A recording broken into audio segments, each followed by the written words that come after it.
sometimes you don't want to think about what you're doing in terms of conceptual input with the work. Sometimes you just want to create something that you just want the viewer to kind of work with and look at and form their own opinions, based on the forms that you come up with. But and that's how I used to work a lot of the time. I've only started getting a little bit more conceptual with my work over the last probably maybe 8 years or so. Going back to uni to after a long period away from any studies. I went back to do my masters, reacquaint myself with uni and my practice, because I actually left my practice behind for a number of years to pursue areas in design and that was based around the idea of just learning new skills and particular computer literacy, which I didn't possess at all. So that really transformed my way of thinking. And once I had sort of that under my belt and I wanted to reacquaint myself back with my art practice, so I went back into studies, which sort of put me in a position where you needed to have some kind of theoretical basis and some kind of research application to your work. So that's when I started looking at what my interests were and how those interests would be applied to the work I wanted to produce. My interest lay in nature and wildlife and natural systems and also into technology. So that kind of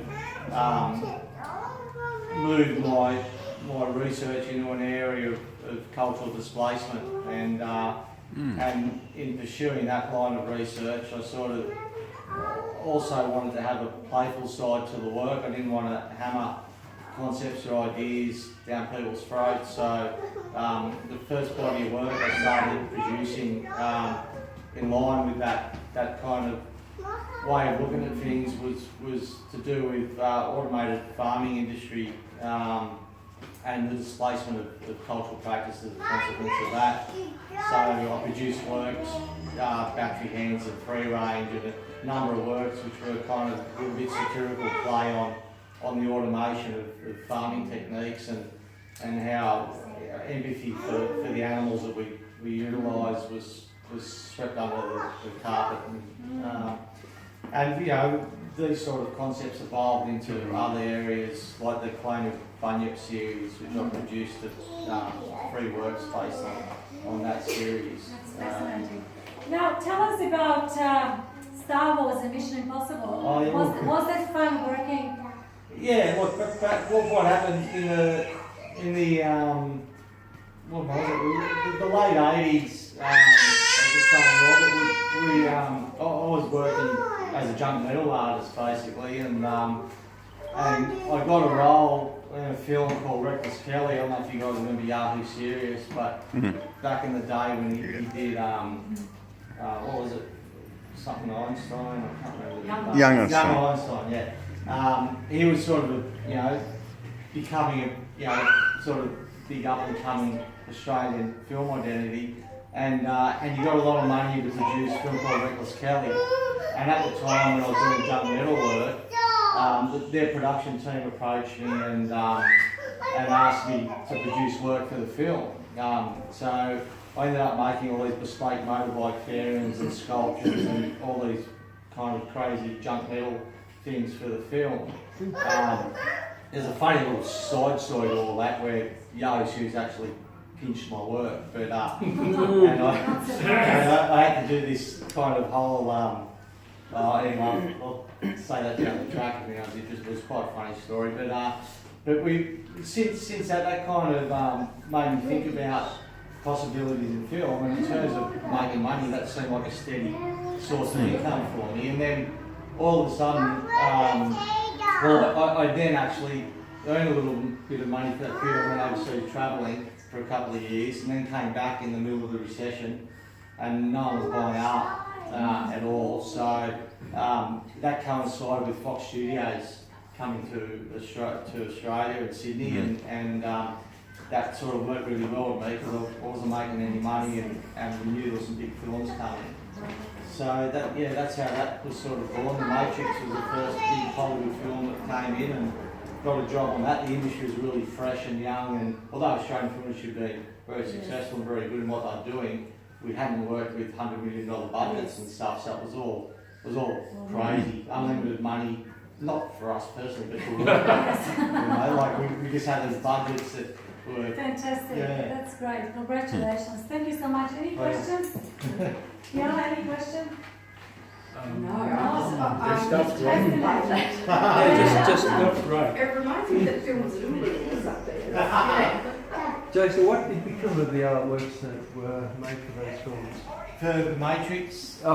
Yeah, and even the Yahoo serious ones. What did Well, become of them? For the Yahoo serious ones, he rides this motorbike that in this particular scene of the film just falls to a million pieces. The idea with what he did is his man inventor that just created all this crazy stuff, so everything that he had was added to. So the motorbike is what was it, a Yanni 600 or something. I designed these motorbike fairings around this patchwork steel sort of configuration, with a very organic in form that encompassed the motorbike that he rode.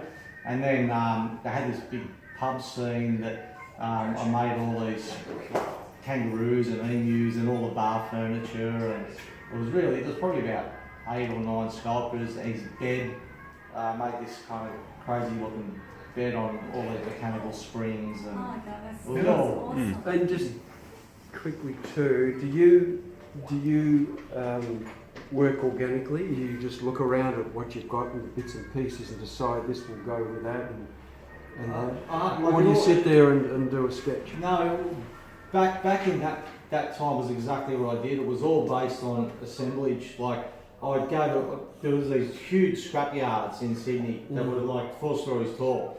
And back then there was no H&S, there was no concerns about people being involved by that. So I would make friends with the owners of the scrap yards. They would let me in to the scrap yard, and I would climb these mountainous mounds of metal, and I'd just look for particular bits that I had an idea in my head what I needed to produce the work that I wanted to produce, and I'd just go around. I'd end up with 150 kilos of metal bits, and then he'd say, okay, it's $15. I'd give him $15 cash, chuck it in the ute, go home and put something together. And back then it was bizarre. Like people, it would take me 15 minutes to put something together, and I might sell it for $4,000, and it'd cost me $10 in material.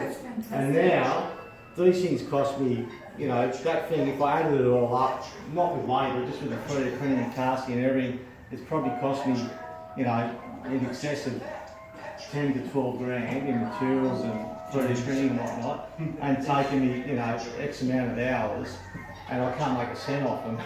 So that's about 10 to 12 grand's worth of work, and you're charging about 3. Well, you can't get rid of it. You're never going to get the money back on the work I do. Like the printing alone, there's probably... So were these parts 3D printed and then, electroplated? No, they're all 3D printed, and then I use the patterns to make stand moulds, and then because they look like metal.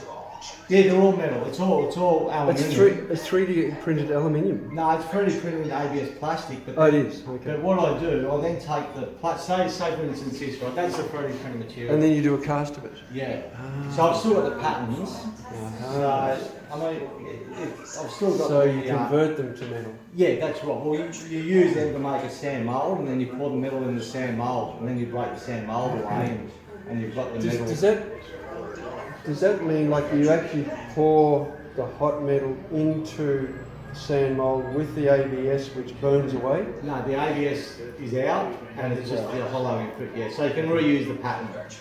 So it's not like wax replacement. Yeah, well, with wax, the wax is in there, you melt it out, and then you pour it in, and the wax is gone, like lost wax. Whereas with the patterns, you can reproduce. So I can reproduce that work off the patterns that I've got as many times as I like. But you never do You can't Oh, the first one, so yes, don't we bother will. making the second one.